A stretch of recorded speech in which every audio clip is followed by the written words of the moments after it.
Nzataha, nzataha ye, nzataha, nzataha ye, nzataha, nzataha ntabishaka, nzataha ngikunze iyi si, nzataha ngifite akamaro, nzataha ngifite amatsiko, nzataha ngikenewe, nzataha ngikunzwe, nzataha nkumbuwe cyangwa se nzataha ndambiranye.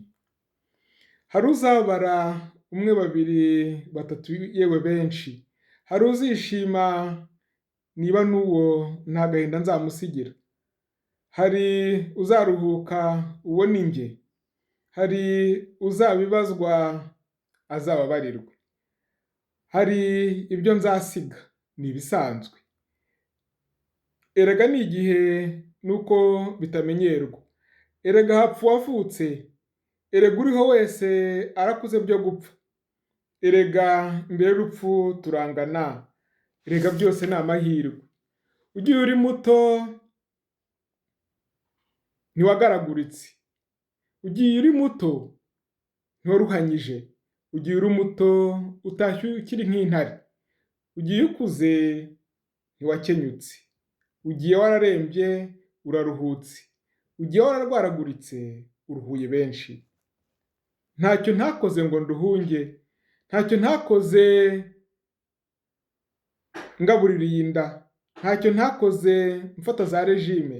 Ntacyo ntakoze nkora za siporo. Ntacyo ntakoze nshakisha ibyishimo. Ntacyo ntakoze nitwararika. Ntacyo ntakoze ariko umunsi ntarengwa. Ntawe mfanye, ntawe ndenganya. Ntawe nshinja bibaye nakwishinja. Ntawe ndenganya kuko nagiriwe neza. Ntawe nciriye urubanza kuko impamvu zihari. Reka nshime, nshime Rurema. Reka nshime, nshime ababyeyi. Reka nshime, nshime abavandimwe. Reka nshime, nshime inshuti. Reka nshime, nshime abo twamenyanye twareranywe. Reka nshime, nshime abankunze. Reka nshimire abo batumye ndenzaho iminsi. Reka nshime, nshime abanyanzi. Reka mbashimire batumye nirenga. Reka mbashimire batumye nkura. Reka mbashimire batumye ntaha bwangu. Reka nshime, nshime abarezi. Ku munsi wa nyuma ya segonda iheruka ayandi. Ku munsi wa nyuma wa munota uzasoza indi. Ku munsi wa nyuma amagambo ashize. Ku munsi wa nyuma indoro itakamba. Ku munsi wa nyuma wo kubona urumuri. Ku munsi wa nyuma nzinjira mu mwijima w'igihe kirekire. Ku munsi wa nyuma wo gupfunywa. Ku munsi wa nyuma ubwo nzabikwa. Umunsi wo kujyanwa mu buruhukiro. Umunsi wo gutangira itegurwa ishyingurwa ryanjye. Iminota mike yo kurira kw'inshuti. Umunsi sitati zirenga ibihumbi zanshyizweho. Umunsi nzamenywa n'abakubye ijana abasanzwe banzi. Umunsi nzavugwa ntakivuga. Umunsi nzaruhuka. Umunsi nzakirwa iyo mu ijuru nizeye. Uwo munsi ucya nkusatira. Uwo munsi ahari si kera cyangwa se na kera.